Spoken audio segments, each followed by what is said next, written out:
Alors, ce documentaire va retracer en fin de compte donc la conférence qui est prévue le samedi 26 mai à Saint-Apollinaire. Conférence organisée par l'association Visage de notre Pilat, donc association patrimoniale du parc du Pilat, et organisée également par l'association des Amis du Parc, donc l'association qui est à l'origine de la création du parc naturel du Pilat. Donc nous remercions naturellement ces deux associations pour leur soutien et la possibilité qu'ils nous offrent d'exposer donc nos découvertes sur le site du Cadran du Pilat. Nous allons donc débuter cette présentation par une première partie qui s'intitule La cible du Pilat, dans laquelle en fait on va exposer en quoi cette pierre des trois évêques que l'on voit ici donc à droite en vue du dessus, en quoi cette pierre des trois évêques est peut être considérée comme une cible à plusieurs égards. Donc simplement pour la présenter très brièvement, hein, cette pierre des trois évêques, eh ben, c'est un monolithe qui mesure précisément 4 mètres dans sa plus grande longueur et 3,20 mètres dans sa plus grande largeur.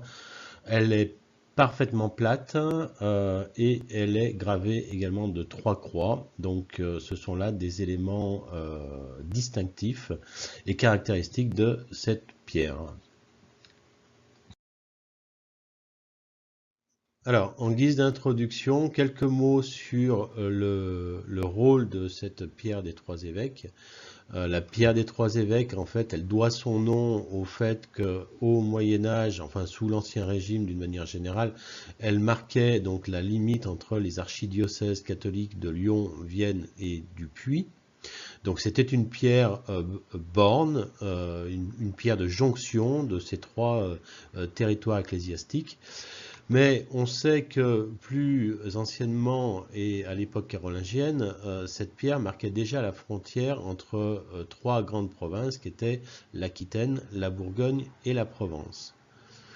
Au-delà de cette époque carolingienne, à l'époque gallo-romaine, on suppose maintenant que cette pierre marquait déjà la limite des trois grandes provinces gallo-romaines de la Lyonnaise, la Narbonnaise et l'Aquitaine.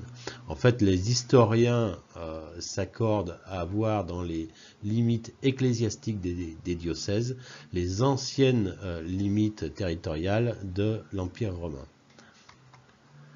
Au-delà de cette époque romaine, on peut même supposer qu'à l'époque celte, à l'époque gauloise, cette pierre marquait déjà la limite entre les trois grands peuples gaulois qui étaient les Allobroges, les Ségusiaves et les Vélaves.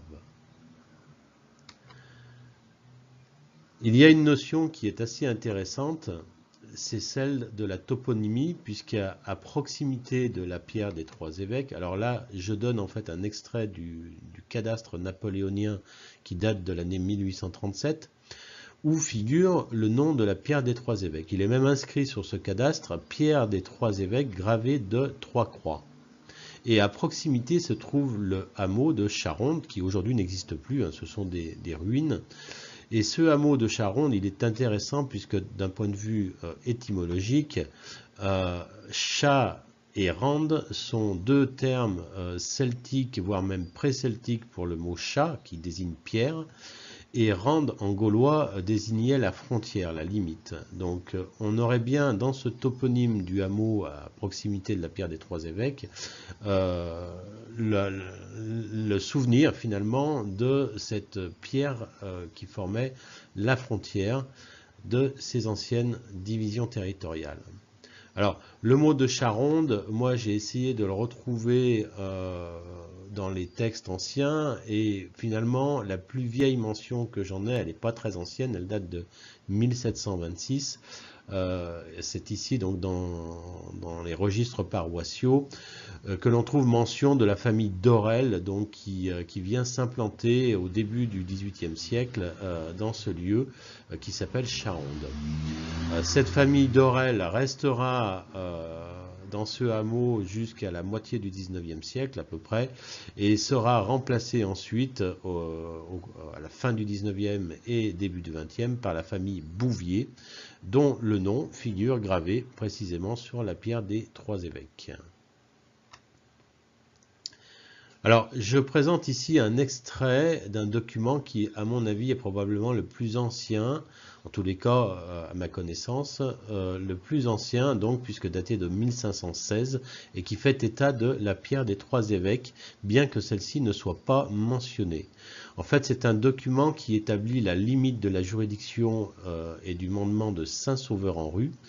C'est une limite qui est assez longue dans sa description. Elle passe par le secteur de la pierre des trois évêques, passe pas très loin du bourg d'Argental, ensuite file sur la montagne de Taillard, revient donc sous le village de Saint-Sauveur-en-Rue, sous le village de Saint-Régis-du-Coin, et donc boucle sur le secteur de la pierre des trois évêques. Et le petit paragraphe que je fais figurer là ici se situe précisément dans le secteur qui concerne la pierre des trois évêques. Et ce paragraphe, il nous dit, et de là à la fond découverte, et est à savoir qu'au-dessus la dite fond, il y a une borne, et de là s'en va à une pierre plate, et dessous la dite fond, où il y a trois croix en la dite pierre. Donc là, on nous fait état en fait d'une pierre qui est parfaitement plate, et qui est gravée de trois croix. Ce sont là les caractéristiques principales de la pierre des trois évêques, et bien que cette pierre ne soit pas nommée, on peut, je pense, légitimement penser qu'il s'agit en fait d'une allusion à la pierre des trois évêques.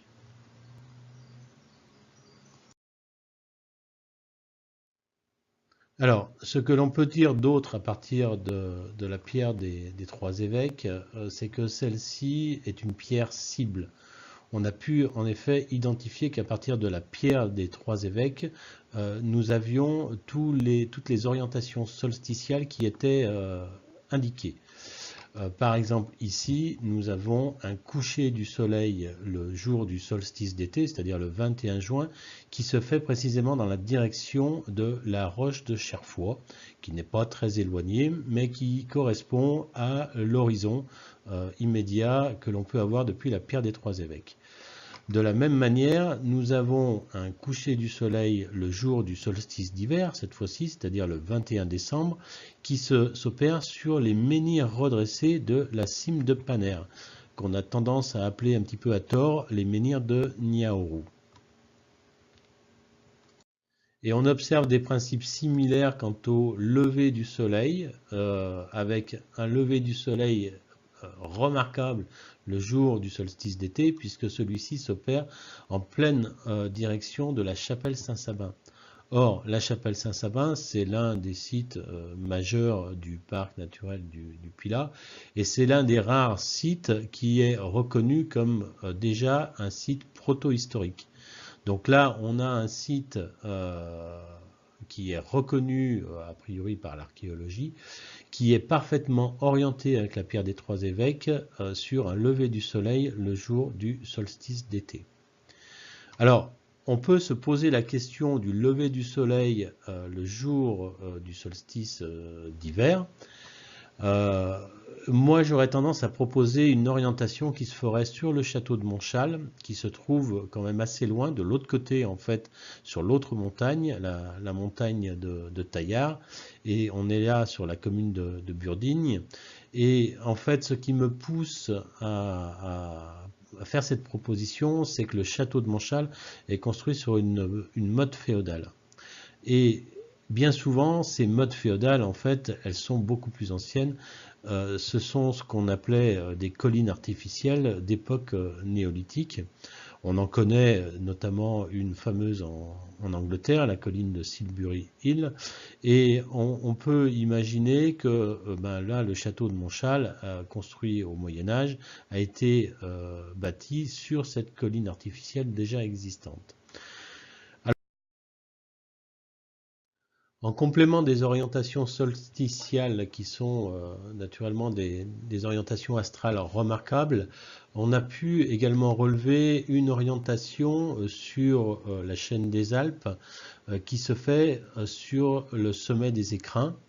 Donc on a un lever du soleil qui se fait en fait dans une orientation qui est marquée sur le terrain par un mégalithe qu'on appelle le viseur des écrins et sur lequel on reviendra tout à l'heure parce que c'est un des éléments clés de l'organisation mégalithique du site.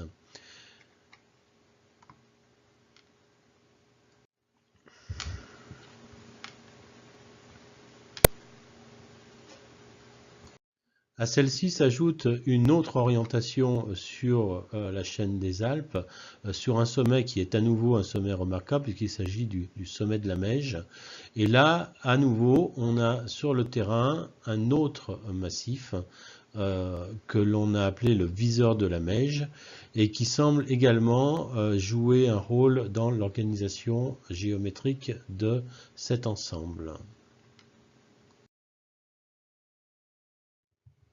Bien, après cette brève introduction qui nous a permis de définir cette notion de cible que l'on attribue à la pierre des trois évêques, qui nous a également permis donc de dénommer ce projet, le projet du cadran du Pilat, nous allons maintenant nous attacher à présenter les éléments qui ont permis cette découverte.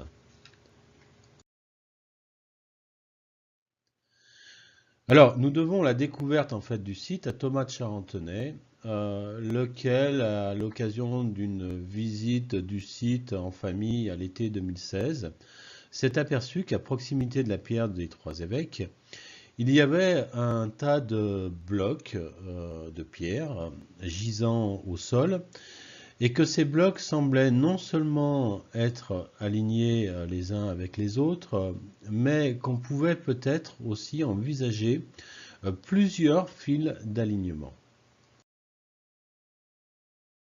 Fort de ces premiers constats, Thomas de Charentenay envisage quelque temps après de retourner sur le site en compagnie de Vincent Gachet pour effectuer le relevé des roches en question. Donc là, il y a eu un relevé assez exhaustif de réaliser,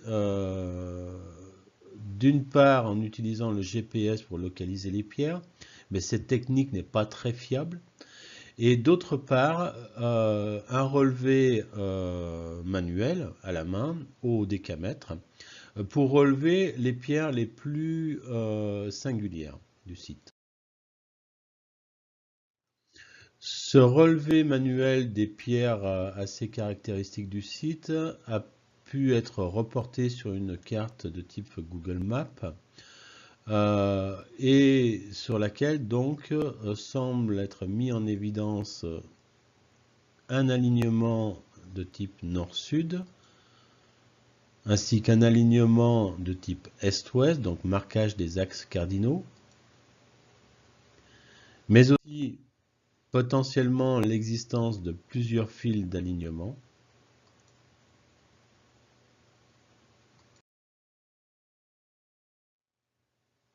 Un alignement remarquable constitué d'au moins 8 blocs alignés, compris la pierre des trois évêques et le viseur des écrins. Cet alignement remarquable l'est en fait à deux égards. Le premier concerne la distance qui peut être relevée avec l'outil Google Earth. Il s'agit d'une distance de 207 mètres environ, qui pourrait correspondre à celle de 100 toises mégalithiques. Donc nous expliquerons dans la troisième partie de cette présentation à quoi correspond cette unité de mesure. Et le deuxième élément remarquable ici, c'est l'orientation. 106,26 degrés nord, c'est 16,26 degrés par rapport à l'axe est-ouest. Et cet angle-là correspond exactement au triangle de Pythagore que l'on nomme le 7-24-25.